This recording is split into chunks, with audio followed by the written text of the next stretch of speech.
Hello বন্ধুরা, আজকে তোমাদের জন্য নতুন একটা হেয়ারস্টাইল নিয়ে এসেছি। তো তোমরা নিজেরাই বাড়িতে যাতে চুলটা বাঁধতে পারো তার জন্য। তো আমাকে দেখতে খুবই খারাপ, তাই আমি পেছন ঘুরে নিজেই অনেক কষ্ট করে তোমাদের জন্য এই ভিডিওটা বানিয়েছি। প্লিজ প্লিজ প্লিজ তোমরা লাইক, কমেন্ট অ্যান্ড সাবস্ক্রাইব করে দিও।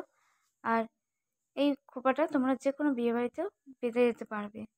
আর তার সাথে একটু ফুল নিয়ে মা সাজিয়ে নেও, আর একটা গোলাপ ফুল সাইডে গুঁজে দেবে, তাহলে আরও সুন্দর লাগবে দেখতে চুল বাঁধাটা।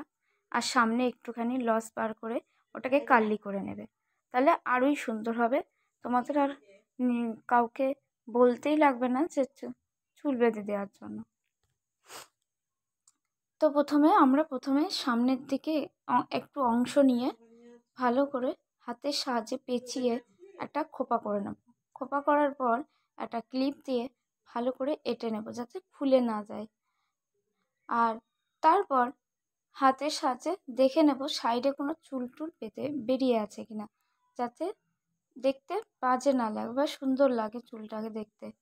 তো তারপরে দুটো ভাগ করে নিয়ে একদিকেরটা প্রথমে ভালো করে একটা চিরুন দিয়ে আবার একটু আঁচড়িয়ে নিয়ে, যাতে চুলের সাইডগুলো যাতে না বেরিয়ে যায় সেজন্য হাতে চিরুন দিয়ে একটুখানি ভালো করে আঁচড়িয়ে ওই খোপার মাধ্যমে চারিপাশে ঘুরিয়ে ভালো করে আবার একটা ক্লিপ দিয়ে আমরা এঁটে নেব।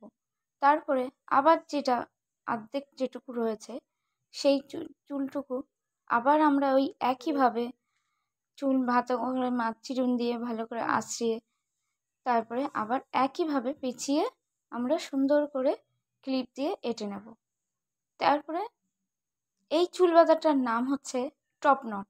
তোমাদের যদি ভালো লাগে জানিও। আর তোমাদের এই ভিডিও দেখার মাধ্যমে আমি আরও ভিডিও বানাতে পারবো।